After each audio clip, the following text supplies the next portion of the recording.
In an era where healthy living is all the rage, weight loss has become one of the most talked about topics. How can one lose weight in a healthy way?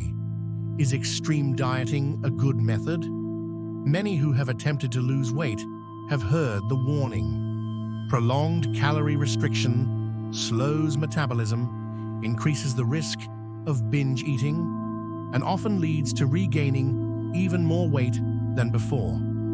This idea traces back to a chilling experiment conducted at the end of World War II, a study so brutal, so ethically questionable, that it would never be repeated again. This was the Minnesota starvation experiment, a desperate attempt by scientists to understand what happens to the human body and mind when pushed to the brink of hunger. The year was 1944.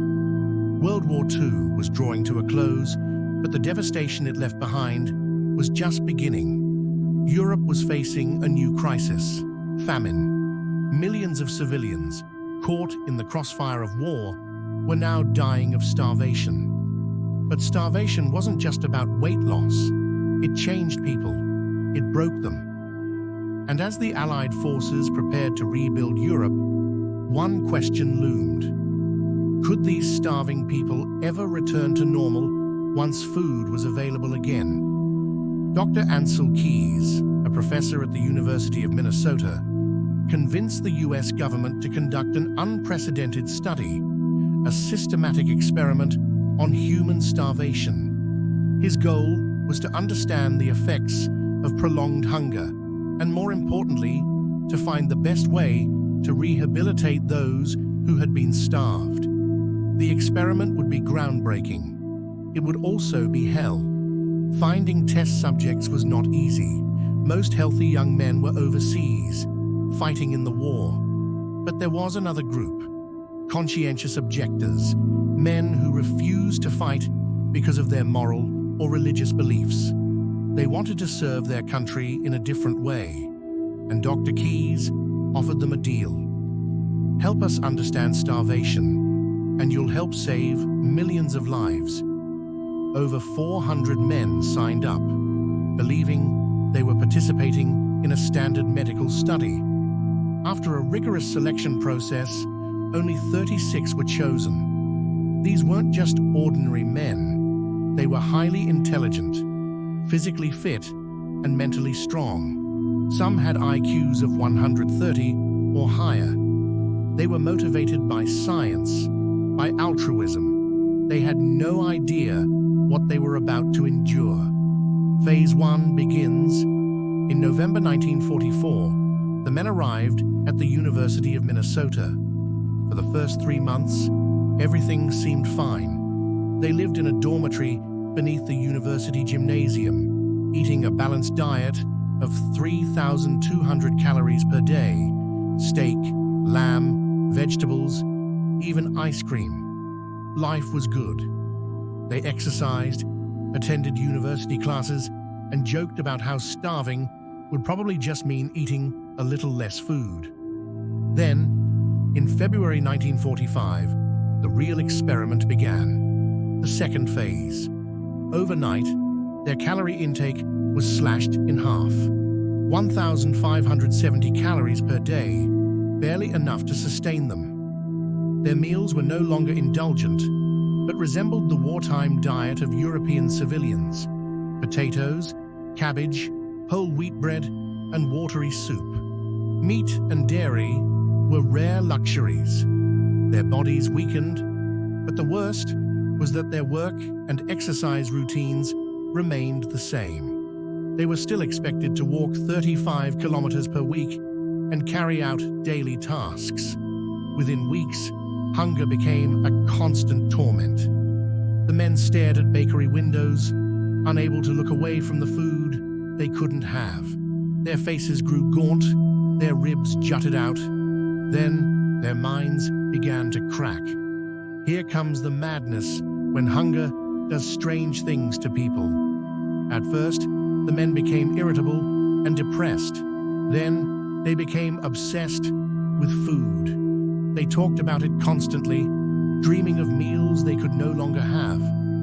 Some collected cookbooks, studying recipes for hours as if it would somehow make the hunger go away. One volunteer chewed food for minutes at a time, desperate to make it last longer. Another man, in a moment of complete mental breakdown, chopped off 3 of his own fingers with an axe. When questioned, he had no explanation. One night, a participant dreamed of eating human flesh. He woke up in terror, ran out of the facility, and ate ice cream and milkshakes until he was forcefully returned. By the end of the starvation period, 3 men had dropped out, unable to take it any longer. Those who remained were shadows of their former selves, emotionally numb, physically weak, and psychologically broken. Final phase. Finally, in July 1945, the starvation phase ended. The remaining men were allowed to eat freely. But something horrifying happened. They thought they would feel satisfied, but the hunger never went away. Some men consumed 7,000 to 10,000 calories a day, stuffing themselves until they vomited, only to start eating again. Their bodies desperately tried to hoard fat, leading to rapid weight gain, but their muscles remained weak.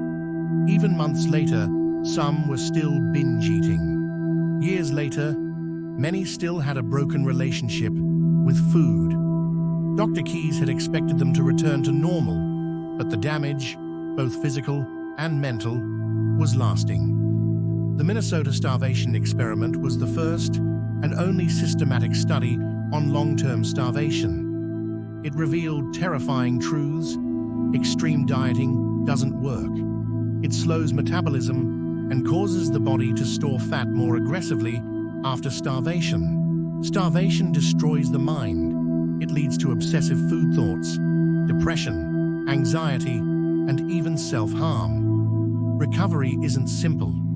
Even when food is available again, the body and brain may never fully return to normal. Today, the study serves as a grim warning against extreme diets and starvation-based weight loss methods. The human body isn't meant to be deprived, and the consequences of severe calorie restriction go far beyond just losing weight.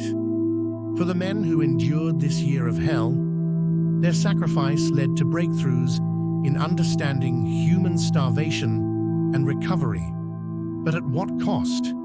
Even decades later, when researchers interviewed the surviving volunteers, many still remembered the pain, the hunger, the madness. In the glamorous world of Hollywood, where appearances often dictate success, many celebrities have embarked on extreme dieting journeys, sometimes with perilous consequences. Rebel Wilson, known for her vibrant personality and roles in films like Pitch Perfect, has been open about her weight fluctuations. In a candid Instagram post, she shared that she had regained 30 pounds due to her demanding schedule, which included working on new movies and a memoir. Wilson emphasized the importance of self-compassion during such times, highlighting the challenges of maintaining weight loss amidst a hectic lifestyle. Mexican actress Carla Alvarez's life was cut short at 41 due to complications related to anorexia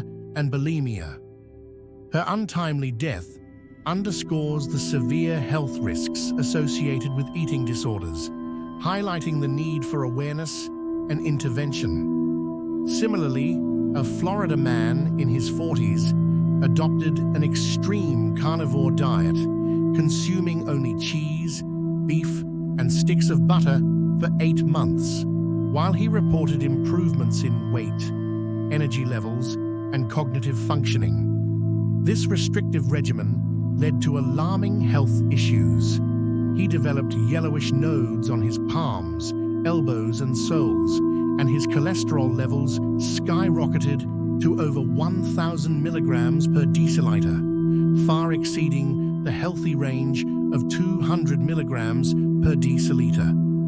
This case underscores the dangers of high-fat diets and the importance of managing cholesterol for heart health. These stories illuminate the potential dangers of extreme dieting and the societal pressures that often drive individuals towards such measures. There are so many different voices in the fitness and dieting world today, each claiming to have the best solution for weight loss and health. Some people swear by the keto diet, which focuses on eating mostly meat and fat while avoiding all sugar and even some vegetables. Others believe fruit has too much sugar and should be avoided. Then there's intermittent fasting, where people skip meals regularly to lose weight. With so many conflicting opinions, it's easy to feel confused about what's actually healthy. Looking back at history, the Minnesota starvation experiment offers an important lesson. During World War II, scientists studied the effects of extreme dieting by restricting participants' food intake for months. The results were shocking. People didn't just lose weight, they suffered from severe weakness, constant hunger, depression, and even long-term health damage. Some of these effects never fully went away, showing just how dangerous extreme dieting can be. Modern studies support this idea. Diets that are too restrictive can lead to nutrient deficiencies, muscle loss, hormone imbalances, and a weakened immune system. Losing weight too quickly can also harm the body in ways that may not be easy to fix.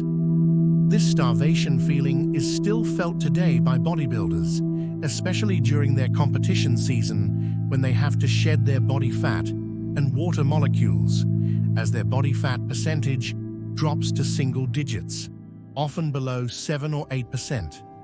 At this level, they can barely walk, drive, or do anything. They often feel dizzy, lightheaded, and even faint when standing up suddenly, as they describe. In a recent bodybuilding competition, there was a tragedy that a female competitor passed away as her heart stopped due to complications of severe dehydration. So, what's the best approach? Balance. Throughout history, the healthiest diets have included all the essential nutrients the body needs. Eating a variety of foods, especially fruits and vegetables, can help support long-term health and prevent disease. At the end of the day, the best thing you can do is listen to your body.